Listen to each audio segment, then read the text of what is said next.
Hello everyone, আসসালামু আলাইকুম। আজকে আমি তোমাদেরকে আমার বানানো মোমোর রেসিপিটা শেয়ার করব। আমি কিন্তু ফার্স্ট টাইম মোমো বানাচ্ছি, বলে রাখলাম আগে থেকে।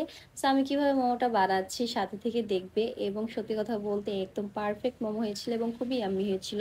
প্রথমে আমি কিছু সবজি, কাঁচামরিচ, পেঁয়াজ, তারপরে হচ্ছে গিয়ে ক্যাপসিকাম, গাজর, এগুলো সব চপ চপ করে কেটে নিব একদম সুন্দর করে।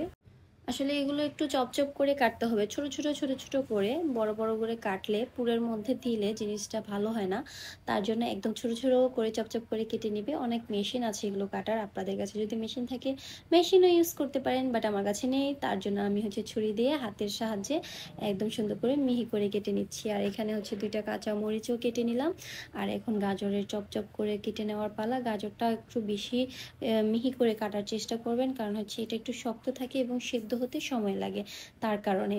যাই হোক, এখন হচ্ছে ধনিয়া পাতা কেটে নিচ্ছি আমি। ধনিয়া পাতাটা একটু দেওয়ার চেষ্টা করবেন। ধনিয়া পাতাটা দিলে খুবই একটা ভালো ফ্লেভার আসে ভিতরের পুরটার মধ্যে, যার কারণে আমি ধনিয়া পাতাটাও ইউজ করেছি। সো আমার সব কিছু কাটা শেষ। পেঁয়াজ কুচি, ক্যাপসিকাম কুচি, গাজর কুচি, তারপরে আছে হচ্ছে ধনিয়া পাতা, কাঁচামরিচ, আর এখানে আছে মুরগির বুকের মাংসটা কিমা করা।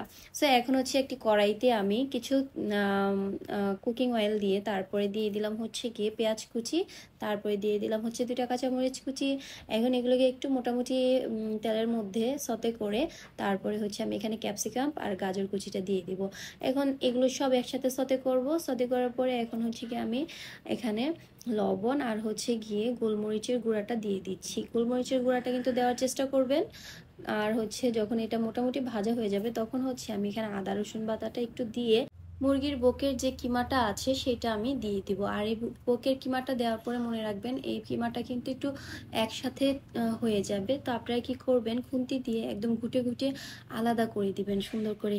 আর এটা একটু ভাজা ভাজা হয়ে গেলে এখানে ধনিয়া পাতা নিয়ে নামিয়ে নেবেন। এখন হচ্ছে ডো তৈরি করার পালা। প্রথমে আমি নিয়ে নিচ্ছি ময়দা, তার মধ্যে দিয়ে দিলাম হচ্ছে গিয়ে কর্নফ্লাওয়ার, আর এখন হচ্ছে গিয়ে গরম পানি দিয়ে সুন্দর করে আমি একটা ডো তৈরি করে নিব। আর হ্যাঁ, লবণ দিতে কিন্তু ভুলবেন না।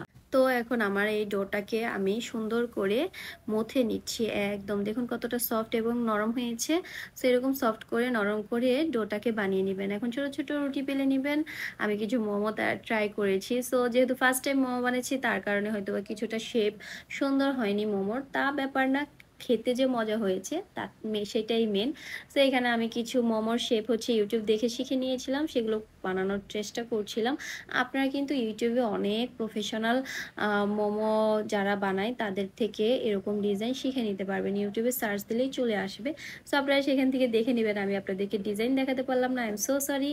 সো এখন হচ্ছে গিয়ে আমি এই রাইস কুকারে কিছুটা দিয়ে দিয়েছি মোমো।